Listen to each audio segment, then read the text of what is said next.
Bapak, Ibu, Saudara yang terkasih, saat ini kita mengikuti ibadah di GKJW Rungkut dan saat ini kita memasuki bulan pembangunan GKJW. Saat ini kita akan mencoba membawakan satu renungan dengan tema hidup sesuai jalan yang ditunjukkan Tuhan. Bapak, Ibu, Saudara yang terkasih, sebelum kita akan membaca firman Tuhan, merenungkan, marilah kita berdoa. Tuhan Allah Bapa kami yang bertakhta di dalam kerajaan surga, terima kasih ya Tuhan, saat ini Tuhan sudah menyertai kami, di dalam kami menyampaikan firman Tuhan, dalam bulan pembangunan GKJW Rungkut. Ya Tuhan, sertailah apa yang kami akan sampaikan, sehingga semuanya boleh karena berkat dan penyertaan Tuhan. Di dalam Tuhan Yesus, kami berdoa dan mengucap syukur. Baik Bapak Ibu yang terkasih, sesuai dengan bulan pembangunan GKJW, saya akan menyampaikan firman Tuhan yang terambil dari 1 Raja-Raja 2, ayat yang pertama sampai yang keempat, yang akan saya bacakan. 1 Raja-Raja 2, ayat 1 sampai 4. Pesan Daud yang terakhir sebelum meninggal.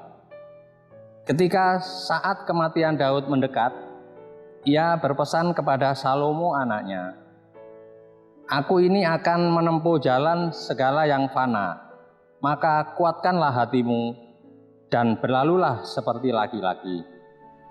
Lakukanlah kewajibanmu dengan setia terhadap Tuhan Allahmu, dengan hidup menurut jalan yang ditunjukkannya, dan dengan tetap mengikuti segala ketetapan, perintah, peraturan, dan ketentuannya, seperti yang tertulis di dalam hukum Musa, supaya engkau beruntung dalam segala yang kau lakukan dan dalam segala yang kau tuju, dan supaya Tuhan menepati janji yang diucapkannya tentang aku, yakni jika anak-anakmu laki-laki tetap hidup di hadapanku dengan setia, dengan segenap hati dan dengan segenap jiwa, maka keturunanmu takkan terputus dari takhta kerajaan Israel." Bapak Ibu yang terkasih, hidup menurut jalan yang ditunjukkannya. Di sini saya mengambil perikop cerita sekian ribu tahun yang lalu. Jadi dikisahkan Raja Daud ini mempunyai beberapa anak. Jadi sang raja ini mempunyai satu keluarga. Di sini disampaikan setiap orang tua, termasuk raja ini pun, itu menginginkan keluarganya atau anaknya itu hidup pada jalan yang benar. Jadi orang tua pasti menyiapkan. Dan kalau ada pepatah itu, buah itu tidak akan jatuh jauh dari pohonnya. Demikian juga ilustrasi dari perikop ini. Bapak, Ibu, Saudara yang terkasih, di dalam kitab Raja-Raja tadi, nanti kita akan ulas khususnya di ayat yang 3a.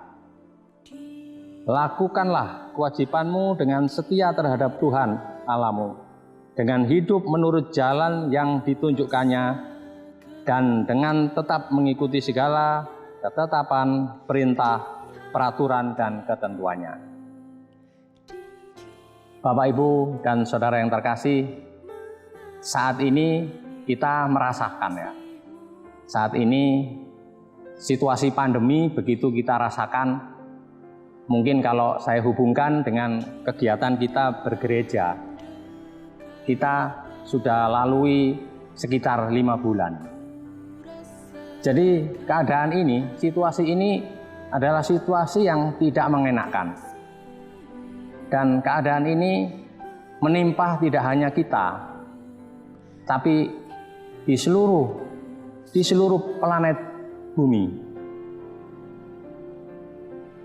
Cerita ini menyampaikan bahwa sebagai orang tua, kita tentunya mengetahui keluarga kita, terkhusus anak-anak kita.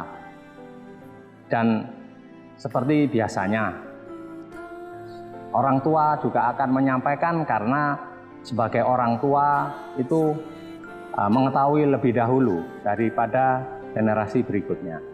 Tentunya kita akan memberikan petua, memberikan arahan. Mungkin juga ada semacam komentar dari anak-anak kita, dari anak-anak yang lebih muda. Oh iya, ini karena situasinya kan beda. Sekian tahun lalu, sekian puluh tahun lalu. Akan tetapi kalau yang kami sampaikan tadi, ini cerita ribuan tahun yang lalu, kita bisa memetik sesuatu yang positif. Bapak, Ibu, Saudara yang terkasih, kalau ada contoh-contoh di sekitar kita ya, kita tahu misalnya ada orang sukses, seorang usahawan, dia akan mengarahkan anaknya, keluarganya mungkin bisa meneruskan usahanya. Demikian juga dari kalangan tertentu, misalnya apakah itu seorang polisi, tentara, mungkin ada salah satu anaknya yang akan mengikuti orang tuanya. Demikian juga kita juga di sekitar kita, di dalam pelayanan kita. Bahkan ini saya kalau melihat, saya mengikuti perkembangan yang ada di GKJW Jemaat Rungkut, itu sangat menggembirakan. Jadi meskipun situasi seperti ini, ada media virtual yang bisa menyampaikan anak-anak kita, saudara kita, mungkin para ibu-ibu sekian minggu yang lalu juga sudah menyampaikan contoh yang baik. Jadi di dalam hal berpelayanan, situasi apapun itu kita juga harus tetap berjalan. Memang keadaan seperti ini mengharuskan kita tetap waspada, mengikuti aturan kesehatan yang ditetapkan. Bapak, Ibu, Saudara yang terkasih, pada keadaan seperti ini ya, saya kalau masih ingat pandemi, itu hanya mungkin teori atau pelajaran di sekolah. Tetapi saat ini kita merasakan hal itu nyata. Hal itu nyata. Dan keadaan ini kita bisa sampaikan, ini adalah kejadian yang sangat luar biasa. Sangat luar biasa.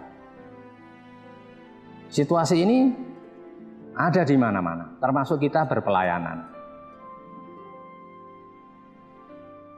Bapak, Ibu, Saudara yang terkasih, situasi keadaan seperti ini, itu cobalah kita menerima hal-hal seperti ini. Kita terima keadaan seperti ini, keadaan tidak nyaman seperti ini. Dan ini kan tidak hanya menimpa kita, menimpa juga semua di seluruh dunia. Berikutnya, kita efektifkan, kita mencoba mengefektifkan protokol kesehatan. Kita harus patuh, ya, rajin membersihkan diri, mencuci tangan, memakai masker, memakai hand sanitizer, menjaga jarak. Kita harus bisa istirahat yang cukup dan sebagainya. Bapak, Ibu yang terkasih, zaman seperti ini, semua serba digital, semua serba cepat. Kita bisa melihat dunia dari sekeping satu alat yang kecil itu. marilah kita mencari informasi yang benar, informasi yang terkonfirmasi. Banyak kabar-kabar yang barangkali bahkan membuat kita menjadi bingung, menjadi berpikir. Tetapi kita harus percaya, kita harus berupaya untuk mendapatkan informasi yang benar. Kemudian di dalam menjalani kehidupan ini, tentunya tekanan atau bahkan rasa cemas itu ada. Siapapun itu. Alihkanlah rasa tidak nyaman, rasa cemas itu dengan hal-hal yang positif. Banyak di sekitar kita yang positif itu ada. Mungkin kita rajin berpelayanan, rajin berdoa, rajin berbagi kabar baik dengan saudara-saudara kita, dengan teman-teman kita. Dan kita juga sebagai makhluk sosial, kita tentunya yang lebih enak, lebih benar itu kita nyatakan aja keadaan kita. Mungkin ada saudara kita, kerabat kita sharing. Daripada kita pendam sendiri, mungkin rasa cemas itu kita sampaikan. Ya tentunya kita juga harus bisa mengerti. Sehingga mungkin yang kita sampaikan ini bisa bermanfaat. Atau minimal itu didengarkanlah sama yang kita ajak bicara. Itu menurut saya merupakan satu saluran untuk kita menyampaikan sesuatu hal itu. Bapak Ibu yang terkasih, kalau kita juga membaca kabar, kita sudah 5 bulan ternyata masih belum melandai keadaan. Ada catatan-catatan tertentu yang masih belum, ini masih panjang. Vaksin belum diketemukan. Tetapi seperti yang disampaikan tadi di firman Tuhan di awal tadi, sebagai orang tua kita baiknya memberi arahan kepada anak-anak kita, kepada saudara-saudara kita, bahwa Tuhan akan memberikan jalan, akan memberikan petunjuknya, asal kita mau, asal kita setia, asal kita peka dengan lingkungan kita. Bapak, Ibu, Saudara yang terkasih, kalau ada pertanyaan, lah sampai kapan Pak ini keadaan seperti ini? Saya ini kepingin beribadah, saya ini kepingin ketemu sama teman-teman dan sebagainya. Ya kita juga tidak tahu, sampai kapan ini. Tetapi percayalah bahwa semuanya itu ada di tangan Tuhan. Kita mungkin pernah mendengar ada invisible hand. Saya percaya Tuhan akan menyelesaikan persoalan pandemi ini. Bapak, Ibu, Saudara yang terkasih, di dalam bulan pembangunan GKJW ini, marilah kita sama-sama merenungkan, kita sama-sama mengelola keadaan ini dengan keluarga kita. Biarlah semuanya ini terjadi dan kita tetap semangat, tetap setia berpelayanan. Tuhan memberkati. Mari kita berdoa. Tuhan Allah Bapa kami yang bertahta di dalam kerajaan surga, terima kasih ya Tuhan, pada saat ini kami mengucap syukur Tuhan sudah menyertai kami di dalam kami berpelayanan di GKJW Rungkut. Ya Tuhan, kami berdoa biarlah semua yang terjadi ini tetap di dalam pengendalian Tuhan. Terima kasih ya Tuhan. Semoga semuanya ini cepat berlalu dan kami percaya Tuhan adalah segala-galanya. Di dalam Tuhan Yesus kami berdoa dan mengucap syukur. Amin.